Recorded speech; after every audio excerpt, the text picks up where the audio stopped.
ನಮಸ್ಕಾರ ವೀಕ್ಷಕರೇ, ಇವತ್ತು ನಾನು ನಿಮ್ಮ ಜೊತೆ ಟೊಮೆಟೊ ಆಲೂ ಪರೋಟ ರೆಸಿಪಿಯನ್ನು ಶೇರ್ ಮಾಡ್ಕೊಳ್ತಾ ಇದ್ದೇನೆ. ಅದಕ್ಕಾಗಿ ನಾನಿಲ್ಲಿ 3 ಟೊಮೆಟೊಗಳನ್ನು ಬೇಯಿಸಿ ಅದರ ಸಿಪ್ಪೆ ತೆಗೆದು ಅವುಗಳನ್ನು ಮಿಕ್ಸಿ ಜಾರಲ್ಲಿ ಹಾಕ್ಕೊಂಡು ಅದರದ್ದು ಪ್ಯೂರಿ ಮಾಡ್ಕೊಳ್ತೇನೆ. ಈ ಪರೋಟಗಳು ತಿನ್ನಲಿಕ್ಕೆ ತುಂಬ ಟೇಸ್ಟಿಯಾಗಿರುತ್ತೆ. ನೀವೊಂದು ಸರಿ ಖಂಡಿತವಾಗಲೂ ಟ್ರೈ ಮಾಡಿ. ಈಗ ನಾನು ಆ ಪ್ಯೂರೆಯನ್ನು ಈ ಜಾಲರಿ ಸೌಟಲ್ಲಿ ಹಾಕ್ಕೊಂಡು ಒಂದು ಸರಿ ಸೋಸ್ಕೋತೇನೆ. ಅದು ಒಂದು ಸ್ವಲ್ಪ ನಮ್ಮದು ನುಣ್ಣಗಾಗದೇ ಇರೋವಂತಹ ಟೊಮೆಟೊ ಪೀಸ್ಗಳೇನಾದರೂ ಇದ್ದಲ್ಲಿ ಅದನ್ನು ನಾನು ತೆಗಿತಾ ಇದ್ದೇನೆ.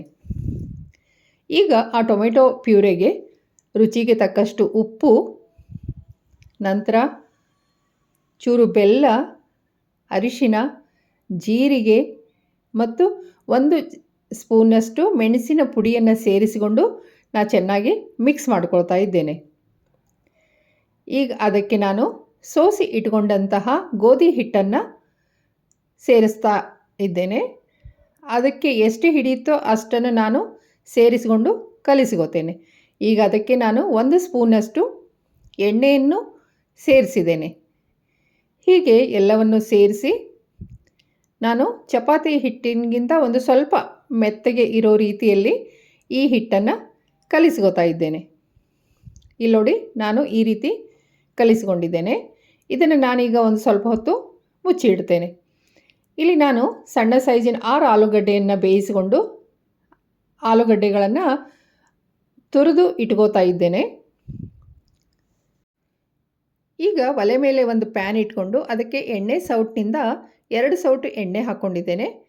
ಅದು ಎಣ್ಣೆ ಕಾದ ನಂತರ ಅದಕ್ಕೆ ಸ್ವಲ್ಪ ಜೀರಿಗೆ, ಸಣ್ಣಗೆ ಹೆಚ್ಚಿಕೊಂಡಂತಹ ಹಸಿಮೆಣಸಿನಕಾಯಿ, ತುರಿದು ಇಟ್ಕೊಂಡಂತಹ ಶುಂಠಿ, ಅರಿಶಿನ, ಸಾಂಬಾರು ಪುಡಿ ಮತ್ತು ಚೂರು ಗರಂ ಮಸಾಲ ಪುಡಿಯನ್ನು ಸೇರಿಸ್ತಾ ಇದ್ದೇನೆ.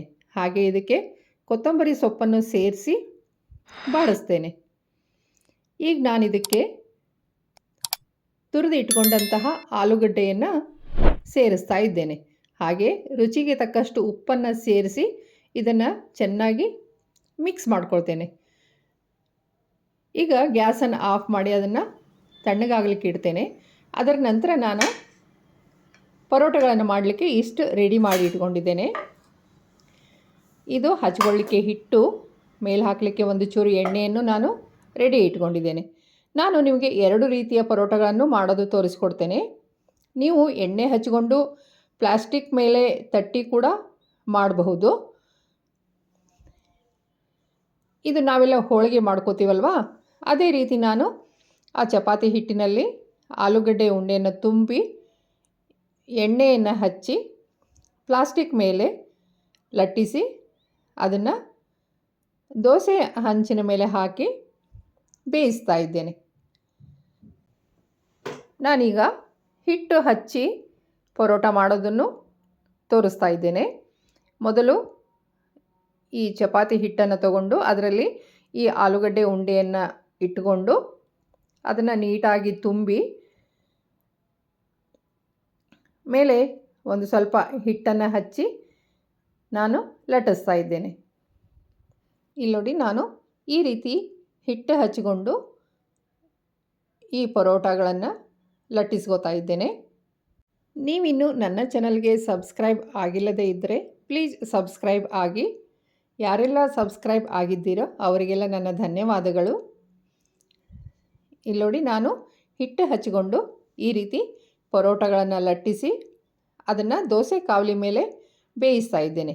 ನೀವು ಹಂಚಿನ ಮೇಲೆ ಬೇಕಿದ್ದರೂ ಬೇಯಿಸಬಹುದು, ಆದರೆ ದೋಸೆ ಕಾವಲಿ ಮೇಲೆ ಬೇಯಿಸಿದರೆ ಒಂದು ಸ್ವಲ್ಪ ಪರೋಟಗಳು ಚೆನ್ನಾಗಿ ಬರ್ತವೆ ಅಂತ ನಾನು ದೋಸೆ ಕಾವಲಿ ಮೇಲೇ ಮಾಡ್ತಾ ಇದ್ದೇನೆ. ಪರೋಟ ಮಾಡಲು ಆಲೂಗಡ್ಡೆಗಳನ್ನು ಬೇಯಿಸಿಕೊಳ್ಳುವಾಗ ತುಂಬ ಮೆತ್ತಗೆ ಬೇಯಿಸಿಕೊಳ್ಳಬಾರ್ದು ಮತ್ತು ಅದು ಕಣಕ ಮತ್ತು ಹೂರಣ ಎರಡೂ ಒಂದೇ ಹದದಲ್ಲಿ ಇರುವಂತೆ ನೋಡಿಕೊಂಡ್ರೆ ನಮ್ಮ ಪರೋಟಗಳು ತುಂಬ ಚೆನ್ನಾಗಿ ಬರ್ತವೆ. ಇಲ್ಲಿ ನೋಡಿ, ನನ್ನ ಚಪಾತಿ ಕಣಕ ಒಂದು ಸ್ವಲ್ಪ ಗಟ್ಟಿ ಇದೆ ಅಂತ ಹೇಳಿ ನಾನು ಕೊನೆಗೆ ಒಂದು ಚೂರು ಮತ್ತೆ ಒಂದು ಸ್ವಲ್ಪ ನೀರು ಸೇರಿಸಿಕೊಂಡು ಅದನ್ನು ಮತ್ತೆ ಮೆತ್ತಗೆ ಮಾಡಿಕೊಂಡಿದ್ದೇನೆ. ಈ ನನ್ನ ಹೂರಣ ಮತ್ತು ಕಣಕ ಎರಡೂ ಒಂದೇ ಹದದಲ್ಲಿ ಇರೋದರಿಂದ ನಮ್ಮ ಪರೋಟಗಳು ತುಂಬ ಚೆನ್ನಾಗಿ ಬರ್ತಾ ಇದ್ದಾವೆ. ನೀವು ನೋಡ್ತಿರಬಹುದು. ನೀವು ಕೂಡ ಇದೇ ಹದದಲ್ಲಿ ಮಾಡಿಕೊಂಡ್ರೆ ನಿಮ್ಮ ಪರೋಟಗಳು ಕೂಡ ತುಂಬ ಚೆನ್ನಾಗಿ ಬರ್ತವೆ. ಇಲ್ಲಿ ನೋಡಿ, ಇವು ನಾನು ಮಾಡಿಕೊಂಡ ಪರೋಟಗಳು. Thank you.